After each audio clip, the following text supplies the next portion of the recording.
Halo semuanya, kembali lagi pada channel PJOK di mana kalian akan dibimbing oleh Pak Freddy Madianto. Nah, hari ini kita akan melanjutkan pembelajaran kita sebelumnya, yaitu perkembangan jasmani pada usia remaja. Nah, judul yang di sini adalah pertumbuhan, perkembangan kebutuhan serta faktor-faktor yang mempengaruhi anak pada usia sekolah. Nah, hari ini yang kita bahas yaitu pada umur 6 sampai 14 tahun. Mungkin di antara kalian ada yang sudah 14 tahun atau masih 13 tahun, jadi termasuk kategori ini. Jadi akan kita bahas secara bersama-sama. Oke?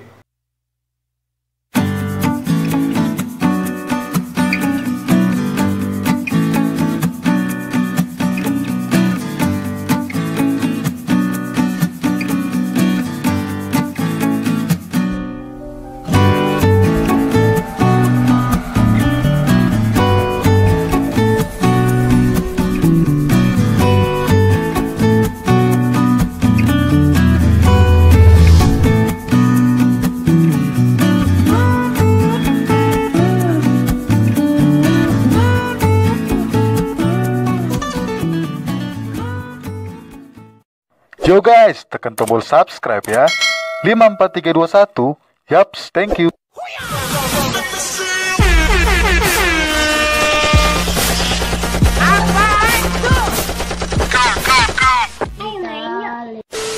Pertumbuhan dan perkembangan seorang anak usia sekolah dipengaruhi oleh interaksi dan keputusan-keputusan yang diambilnya setiap saat, sehingga membentuk suatu proses yang dinamis. Setiap pertumbuhan dan perkembangan anak remaja itu dipengaruhi oleh faktor keturunan, lingkungan, dan pengalaman pribadi. Baiklah, di sini saya akan memaparkan dari perkembangan jasmani anak dari usia 6 sampai 14 tahun. Nah, bisa kalian lihat yang pertama itu adalah relatif lambat dibandingkan dengan usia.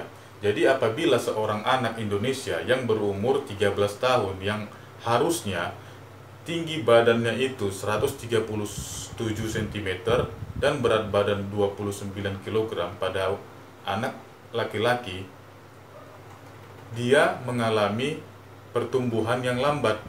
Mungkin tingginya masih 120 atau 125 cm dan berat kilogramnya mungkin bisa di bawah 29 kg. Nah, kira-kira seperti itulah contoh yang dimaksud dengan lambat dengan usia yang sekarang. Nah, yang kedua adalah pertumbuhan bola mata. Jadi pada pertumbuhan bola mata, seorang anak mungkin dapat mengalami yang namanya rabun jauh. Biasanya pada anak usia segini, sampai 14 tahun ini, itu sering sekali mendapati rabun jauh. Ya, itu dipengaruhi karena pertumbuhan bola mata. Jadi tidak heran anak-anak sekarang, anak remaja banyak yang menggunakan lensa atau kacamata.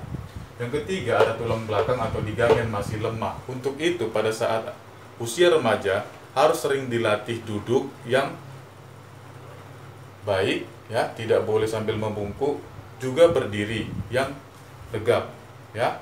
Bukan berarti tegap harus dibusungkan dadanya, tidak, harus sejajar, ya. Bisa kalian lihat pada posisi berdiri saya.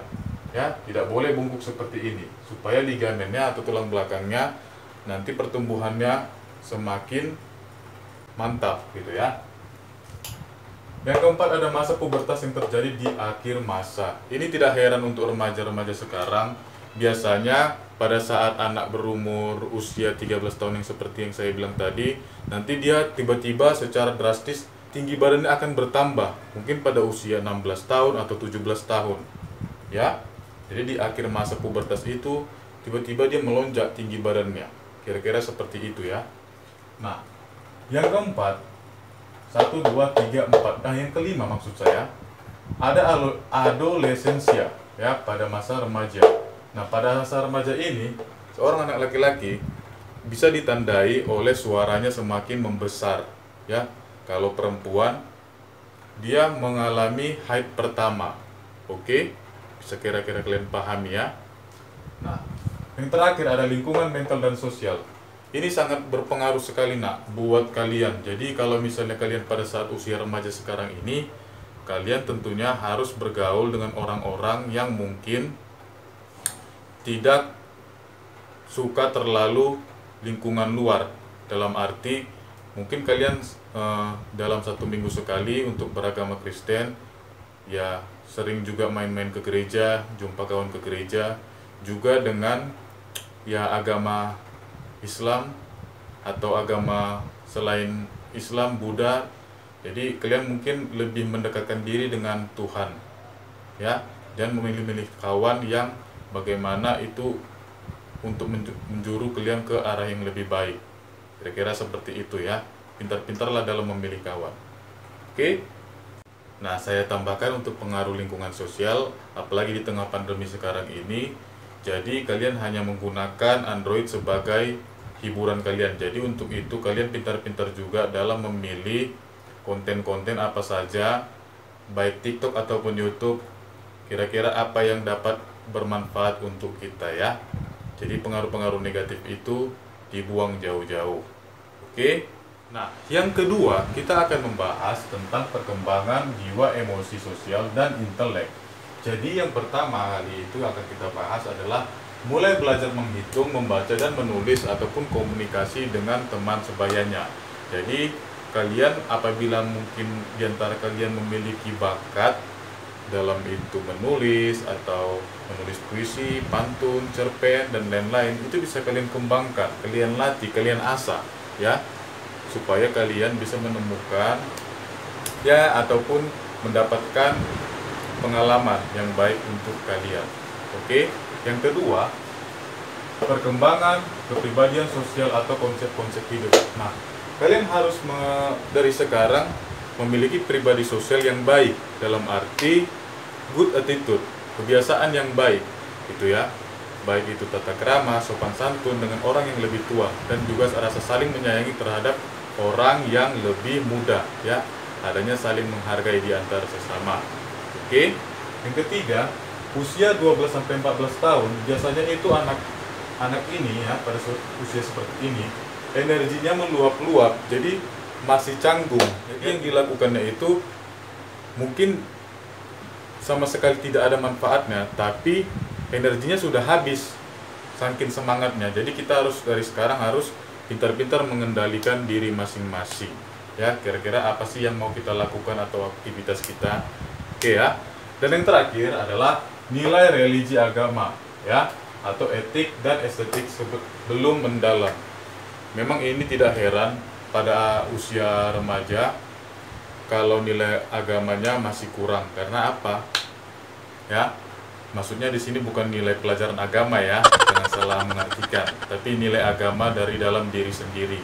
Jadi seperti yang saya bilang tadi di sebelumnya, yaitu pada perkembangan jasmani itu ada pemilihan terhadap teman-teman. Itu satu. Yang kedua, kita harus mendekatkan diri terhadap Tuhan. Jadi kalau yang mungkin agama Kristen lah ya, bisa sering-sering dengar musik atau lagu-lagu rohani ya. Kalau agama Islam juga mungkin bisa melakukan ibadah atau sholatnya sesuai dengan ajarannya masing-masing ya. Juga dengan agama Buddha tidak boleh lupa akan ibadahnya. Kira-kira seperti itulah ya nak ya. Oke. Baiklah, yang ketiga kita akan membahas mengenai kebutuhan ya. Kebutuhan yang dimaksud adalah makanan. Jadi yang pertama itu adalah jumlah makanan yang cukup dan nilai gizi yang tinggi. Jadi di antara kalian tidak perlu membeli mahal-mahal makanan ya. Harus inilah, harus seperti itulah. Yang penting tahu tempe sekalipun itu gizinya sudah cukup tinggi, tapi ditambah dengan sayur-sayuran ya, protein, ataupun ditambahkan juga dengan susu ya. Jadi di antara kalian mungkin ada yang kalau nggak makan hamburger, kalau nggak makan sosis, nggak maulah makan, tidak boleh seperti itu anak ya. Yang penting sederhana tapi gizi yang tinggi ya. Boleh sekali-sekali makan daging, tapi jangan seringan karena itu bisa menyebabkan penumpukan lemak di dalam tubuh. Yang kedua, seringi latihan-latihan jasmani dan istirahat yang cukup atau teratur. Jadi di antara kalian yang sekarang belum pernah ya atau jarang melakukan olahraga, dari sekarang kalian harus atur waktunya, seminggu paling tidak 3 kali atau 2 kali ya untuk melakukan olahraga. Dan istirahat pada anak-anak sekarang itu jam 9 sebenarnya sudah bisa ya, paling lama jam 10 lah ya untuk beristirahat. Siang juga siap pelajaran sekolah, boleh juga beristirahat. Oke, yang ketiga, tindakan-tindakan dalam pencegahan penyakit. Nah, tindakan-tindakan pencegahan ini yang pertama dari pola makan ya. Lalu dari sebelum kita makan itu harus cuci tangan terlebih dahulu ya. Sebelum kita tidur mencuci kaki, itu sangat benar. Karena apa? Ketika kita beraktivitas ya, salah satu anggota badan kita itu kalau tidak dibersihkan, maka bakteri akan masuk dan bisa menimbulkan jadi virus yang bisa menyerang kita sendiri. Oke, tentunya kalian tidak mungkin mau sakit kan? Oke, yang keempat, di dalam dan di luar lingkungan sekolah. Jadi maksudnya di sini adalah setelah kegiatan sekolah ya, setelah kegiatan pembelajaran sekolah, itu perlu juga dari kalian, ya mungkin ini dilakukan setelah pandemi, bisa kegiatan pramuka, ekstrakurikuler, ataupun kegiatan sekolah yang positif lainnya, sehingga kalian terhindar dari pengaruh-pengaruh negatif yang datang dari luar. Oke? Nah, sekarang kita lanjut ke 4, yaitu faktor-faktor yang dapat mempengaruhi. Yang pertama, di sini ada masalah gizi yang disebabkan oleh emosional. Jadi maksudnya di sini adalah ketika kalian sudah mengonsumsi makanan yang sehat dan bergizi, apabila kalian mengalami emosional ini kira-kira bisa dibayangkan itu pikiran-pikiran yang dapat menjatuhkan mental seseorang ya, sehingga dia berpikir gitu kan, dan bisa mengakibatkan stres. Jadi dapat mempengaruhi juga gizi yang telah dimakan. Untuk itu ya, makanya dari kalian tidak boleh dianjurkan untuk pacaran, tapi boleh berteman. Karena apa? Kalau kalian sudah pacaran pada saat usia sekarang ini, dapat mempengaruhi emosional kalian itu ya. Jadi lakukanlah hal-hal yang positif seperti mendekatkan diri dengan Sang Pencipta. Oke, yang nomor 2, penyakit. Tadi sudah saya jelaskan ya, dalam pencegahan penyakit itu hal-hal apa saja yang dilakukan ya, seperti mencuci tangan dan mencuci kaki sebelum tidur. Baik, yang ketiga adalah masalah gigi. Nah, ini sering juga ya pada usia remaja, sangat rentan pada usia remaja. Jadi kalau misalnya di antara kalian yang mengalami masalah gigi yang serius, contohnya gigi berlubang, jadi kurangi makan yang manis-manis ya, supaya gigi kalian itu tidak ada yang berlubang. Terus pada saat susunan giginya itu, nah jadi apabila diantara kalian giginya sudah mau copot, jangan takut untuk dicopot, nggak apa-apa dicopot. Karena apa? Supaya nanti setelah dicopot, jadi tumbuhnya itu teratur ya. Untuk itu periksa ke dokter apabila gigi yang lama udah mau dicopot dan masuk tumbuh gigi baru. Oke, yang keempat ada kontak lingkungan yang luas. Jadi ini tadi sudah saya kasih gambaran ya. Kalau misalnya kalian terlalu sering kontak dengan di lingkungan luas, seperti kawan-kawan yang bisa dikatakan ya tidak bersekolah ya, atau pergaulan terlalu luas ya, mungkin ada yang suka dunia malam. Nah, hal-hal seperti itu kalian hindari, nah, karena itu sangat berdampak negatif buat pertumbuhan dan perkembangan kalian. Jadi, mulai sekarang ya sering-sering di rumah ya, apabila kalian bergaul dengan dunia luas, sering-seringlah di rumah, sayangi keluarga kalian dan lebih mendekatkan diri dengan Tuhan. Oke? Baiklah, setelah kalian memahami dari pertumbuhan dan perkembangan anak tadi, nah sekarang kita akan lanjut ke judul baru, yaitu ciri-ciri anak sehat dan gangguan kesehatan. Yang pertama, tumbuh dengan baik ya. Jadi bertumbuh dengan baik dengan usianya, sudah saya paparkan tadi. Yang kedua, tangkas, gesit dan gembira. Jadi anak tidak cenderung pemalu atau lesu ya, dia periang dan gembira. Yang ketiga, mata bersih dan bersinar. Bisa kalian lihat kalau anak yang merokok dengan yang anak yang belum pernah mencoba rokok. Jadi matanya itu bersih dan bersinar. Jadi untuk itu jangan pernah menyentuh rokok. Yang keempat, nafsu makan baik dan pencernaannya baik. Nah, tentunya juga kalau merokok kita itu kurang nafsu makan, ya. Jadi pencernaannya baik, ya. Yang kelima, senang olahraga. Nah, tentunya kalau anak yang merokok pasti tidak senang dengan olahraga karena mudah capek dibanding dengan anak yang belum pernah menyentuh rokok. Selanjutnya, kulit dan rambut bersih dan tidak kering. Jadi kalau misalnya anak yang menjaga dirinya, menjaga jasmaninya, tentunya fisiknya ini, kulit dan rambutnya bersih dan tidak kering, dalam arti lembab, ya. Selanjutnya, mudah menyesuaikan diri atau tidak keadaan tertekan mentalnya, ya. Kalau orang atau anak yang cenderung menyendiri, otomatis dia menjadi kurang menyesuaikan diri. Jadi bergaul lah, tidak masalah bergaul, ya, komunikasi, interaksi dengan sesama sebayamu, tapi ada batasan-batasan yang harus dilakukan. Setelah itu, yang terakhir ada perkembangan jasmani dan rohani sesuai usia dan jenis kelaminnya. Jadi saya bilang tadi, harus bisa dekat dengan Tuhan. Sekali-sekali putar lagu rohani, sekali-sekali buka Alkitab untuk yang agama Kristen. Begitu juga dengan agama Islam dan agama Buddha, ya. Mendekatkan diri dengan Tuhan. Jangan lupa sholat, jangan lupa ibadah. Oke? Nah, kemudian kita akan membahas tanda-tanda gangguan pada kesehatan. Ya, setelah kita sudah mengetahui ciri-ciri anak yang sehat, sekarang kita akan membahas anak-anak atau tanda-tanda gangguan anak-anak yang menghadapi gangguan kesehatan.